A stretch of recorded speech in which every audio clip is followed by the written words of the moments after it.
2 मई और 3 मई का दिन सिंह राशि के लोगों के लिए कैसा होने वाला है। जय माता दी दोस्तों, आप सभी का स्वागत है हमारे YouTube चैनल अमृता एस्ट्रो में। और आज की इस वीडियो में मैं बात करूंगी इन 2 दिनों के सिंह राशि फल के बारे में। ये 2 दिन आपके लिए कैसे होने वाले हैं, इन 2 दिनों में ग्रहों की स्थिति क्या होगी, नक्षत्र क्या होंगे, योग क्या बनेंगे और किस तरह के परिवर्तन आपको अपनी दिनचर्या में देखने को मिलेंगे, तो सारी जानकारी मिलेगी आपको। तो सबसे पहले हम इन 2 दिनों के तिथि, नक्षत्र और योग इनके बारे में ही बात करेंगे। तो देखिए, जो 2 मई का दिन है ये शुक्रवार का दिन है। आर्द्रा नक्षत्र रहेगा और चंद्रमा मिथुन राशि में गोचर करेंगे। इसके अलावा अगर हम चंद्रमा की स्थिति और सूर्य की स्थिति देखें तो दोनों की स्थिति बेहद शुभ बनी हुई है इस 2 मई के दिन। अब ये जो दिन है, इस दिन योग बहुत अच्छे बने हैं। एक तो इस दिन सर्वार्थ सिद्धि योग बना है जो पूरा दिन बनने वाला है, अगले दिन सुबह तक रहेगा। दूसरा, इस दिन रवि योग बना है, ये भी अगले दिन सुबह तक रहेगा। इन योगों में कार्य जो है वो बड़े अच्छे होने वाले हैं। और इस दिन के राहु काल का समय नोट करें, ये वो समय अवधि में है जब आपको किसी भी नए कार्य की शुरुआत नहीं करनी चाहिए। तो देखिए, ये समय रहेगा सुबह 10:39 से दोपहर 12:18 तक। तो इस समय को आपको अवॉइड करना है किसी भी शुभ कार्य के लिए। अब 3 मई का दिन, तो ये शनिवार का दिन है और शुक्ल पक्ष की सप्तमी तिथि है। पुनर्वसु नक्षत्र दोपहर तक, उसके बाद पुष्य नक्षत्र लग जाएगा। और जब भी पुष्य नक्षत्र होता है तो चंद्रमा अपनी राशि कर्क राशि में होते हैं, जहां ये दोपहर को प्रवेश करेंगे। सूर्य मेष राशि भरणी नक्षत्र में है ही। योग की अगर मैं बात करूं तो त्रिपुष्कर योग बना है जो कि बेहद शुभ योग होता है, साथ में रवि योग भी बना है। अब इस दिन के राहु काल का समय क्या है? सुबह 8:58 से 10:38 तक। ये हो गया इस दिन के राहु काल का समय। अब इन ग्रहों का प्रभाव किस तरह से होगा, क्या चीजें आपके लिए लाभदायक रहेंगी, क्या चीजें आप अपने लिए फायदेमंद आप देख सकते हैं, अब इसके बारे में हम यहाँ बात कर लेते हैं। तो अपनी कुंडली दिखाना चाहते हैं तो स्क्रीन पर नंबर मिल जाएगा, वहां आप हमसे कांटेक्ट कर सकते हैं। तो देखिए, सिंह राशि की अगर मैं बात करूं तो जैसे कि आपको पता है मिथुन राशि के चंद्रमा हैं और बुध की ये राशि है। और सिंह राशि के जातकों के लिए 11वें भाव के चंद्रमा है। 11वां भाव क्या है? 11वां भाव है लाभ का भाव। 11वां भाव है आपके नेबर्स का, आपके रिश्तेदारों का, आपके बड़े भाई बंधुओं का भाव है। तो ये जो चंद्रमा का परागमन है, ये आपके मन और शरीर की जो स्थिति है, जो उसकी एनर्जी है, उसको बड़ा उच्चतम रखेगा। यानी कि अपने उच्चतम स्तर पर आप इस दिन को अपने लिए महसूस कर पाएंगे। आपका कॉन्फिडेंस लेवल हाई रहेगा, आप अपनी आत्मविश्वास के कारण ऊपर उठते हुए दिखाई दोगे। और आपके मार्ग में, काम का जो मार्ग होगा आपका, वहां किसी भी तरह की चुनौती क्यों ना आ जाए, हर चुनौती का सामना बड़ी अच्छा प्रबल शक्ति से कर पाओगे। आप बड़े उग्र, मजबूत और साहसी व्यक्ति हैं। आखिर शेर की राशि है, सूर्य की राशि है सिंह राशि, तो बहुत ही ज्यादा मजबूत और साहसी राशि होती है, बहुत आशावादी राशि होती है। ऐसी राशि जो अंधेरे में भी आप आशा की किरण ढूंढ ले, ऐसी राशि होती है। और ये आपकी सबसे बड़ी संपत्ति है।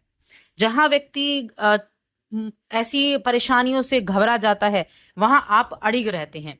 तो अब आप अनुमान लगा सकते हैं कि मुश्किल मुद्दा हो चाहे कैसा हो, उन सभी से आप पार पा पाएंगे। एक चीज और है, देखिए, अगर आप अपने किसी भी कार्य को लंबे समय से टालते आ रहे हैं तो आज उनका समाधान करने का दिन है आपके लिए। आगे बढ़ने का आज आपके लिए दिन है। आप उस दिन को आदर्श दिन मान सकते हैं अपने लिए। तो आज किसी भी तरह की चीज को आप कार्य करते हैं, किसी भी तरह की चीजों से आप जुड़ते हैं, तो वो आपके लिए बहुत प्रॉफिट देकर जाने वाली है। यानी आप ऐसा कह सकते हैं कि जिस चीज का स्पर्श करेंगे वो सोना बन जाए, इस तरह की चीजें आज होने वाली हैं। तो सफलता कदम चूमेगी ही चूमेगी। जो भी आप कार्य करते हैं उसमें आपको आज सफलता हासिल होगी। आज आपको आज के दिन जो है वो आपके लिए बड़ा फायदेमंद रहने वाला है। तो हेल्थ भी अच्छी और मेंटल हेल्थ भी अच्छी और फिजिकली आप अच्छे, धन की स्थिति अच्छी बनी रहेंगी। आज के दिन धन लाभ होने की प्रबल संभावनाएं हैं। इसके साथ ही दान पुण्य करने की भी संभावनाएं आपके जीवन में आज बनी हुई हैं। आपको मानसिक शांति मिलेगी आज के कर्मों को करके। परिवार में किसी सदस्य की सेहत थोड़ी प्रभावित हो सकती है, तो उनकी सेहत का ध्यान रखें। उनकी वजह से ऐसा भी हो सकता है कि आपने कोई प्रोग्राम बनाया हो कहीं टहलने का और वो प्रोग्राम आपको रद्द करना पड़ जाए। तो उस घूमने फिरने के प्रोग्राम को आपको टालना पड़ सकता है, ऐसा हो सकता है। लेकिन फिर भी आज का दिन अच्छा है, नई काम को शुरू करने के लिए अच्छा है। और अपने जो आप वक्त पर चलने के साथ साथ अपनों को वक्त देते हैं ना, ये चीजें बड़ी फायदेमंद है। ये चीजें बड़ी आपके परिवार के लिए बड़ी माननीय है। तो आज वैवाहिक जीवन भी अच्छे वैवाहिक जीवन के दिनों में गिना जा सकता है। प्रेम जीवन बेहद शानदार रहने वाला है। तो हर एक मामले में आज का दिन बड़ा उपयुक्त है, तो इस दिन का फायदा आपको जरूर उठाना चाहिए। अब बात करते हैं हम 3 मई के बारे में। तो 3 मई चंद्रमा आ जाएंगे आपके 12वें भाव में। 12वां भाव क्या है? चंद्रमा जो है 12वें भाव व्यय के भाव में है, खर्चे के भाव में है। और काल पुरुष की कुंडली में 12वां भाव मीन राशि का भी होता है। तो मन में किसी ना किसी चीज को लेकर थोड़ी चिंता हो सकती है, मन थोड़ा भटक सकता है, थोड़े खर्चे आप करते हुए दिखाई दे सकते हैं, लेकिन अपनी राशि में होंगे। साथ में मंगल भी वहां विराजमान है, मंगल के साथ युति होगी।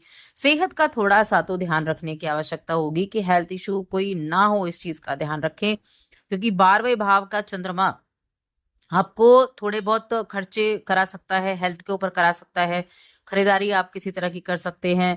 प्रॉपर्टी वगैरह के लिए आज का दिन उतना अच्छा तो नहीं है, थोड़ा ध्यान रखने की आवश्यकता होगी। और साथ में अपने परिवार वालों के साथ किसी भी तरह का तर्क वितर्क ना करें, इस चीज का भी ध्यान रखें। देखिए यहाँ जो एक युति हुई है नीच के चंद्रमा की, नीच के मंगल की कर्क राशि के साथ, तो एक योग भी बनाता है ये योग विदेश से जुड़े लोगों के लिए लाभ दिलाने का दिन है। एक्सपोर्ट इंपोर्ट से जुड़े लोगों से लिए लाभ दिलाने का दिन है। इन्वेस्टमेंट अगर आप कुछ करना चाहते हैं तो उसके लिए अच्छा है। और साथ ही जो लोग बाहर जाकर जॉब कर रहे हैं उनके लिए अच्छा है। जो विदेश से जुड़े हुए किसी भी काम से आप जुड़े हैं, विदेश से कोई भी जुड़ा काम करते हैं, उनके लिए ये दिन काफी ज्यादा उपयुक्त रहने वाला है। आपके अंदर एक जो गुण है नेतृत्व की क्षमता का, वो आपके लिए अच्छा है।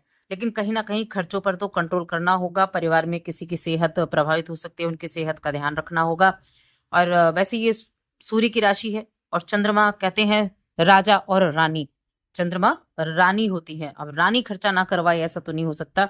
तो घर की खरीदारी वगैरह भी आप कर सकते हैं। कुछ यात्राएं भी रहेंगी और कोई कामकाजी यात्रा है तो वहां से आपको रिजल्ट भी मिलेगा। आज का दिन आपको एक साथ बहुत सारे काम करने का दिन भी हो सकता है कि आप एक साथ कई कामों से जुड़े रहें। तो अपनी क्षमताओं का सही से प्रयोग करें, अपनी काम का मजा लें, कार्य प्रदर्शन पर ध्यान दें।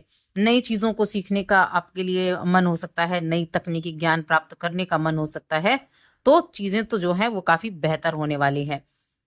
अब यहाँ रिश्तों की अगर मैं बात करूं तो देखिए सबसे ज्यादा आवश्यक क्या है कि अपनी भावनाओं को व्यक्त करना। आपके मन में जो है उस भावना को व्यक्त करें, बैठें, शांत रहें, शांत भाव से विचार विमर्श करें। आपकी एक अच्छी जो सोच होती है ना, वो आपको एक अच्छी दिशा भी देगी, अच्छा मार्गदर्शन भी देगी, और आप हर तरह के विवादों से बचे भी रहेंगे। तो इसलिए बस थोड़ा सा फोकस रखना है, चीजें किस तरह से आप कर सकते हैं मैनेज, उस पर आपको ध्यान देना है। और कहीं ना कहीं कोई भी फैसला लेना है, आर्थिक फैसला, तो बहुत जल्दी नहीं लेना है, उस पर थोड़ा ध्यान रखना है आपको। उपाय की अगर मैं बात करूं कि क्या उपाय आप कर सकते हैं, तो सिंह राशि के जातकों के लिए मैं कहूंगी कि आप अगर आपके आसपास भैरव मंदिर है तो वहां दूध चढ़ाएं, फैमिली लाइफ अच्छी रहेगी। वरना भगवान शिव की आराधना आप कर सकते हैं। और साथ ही चैनल को सब्सक्राइब कर लें।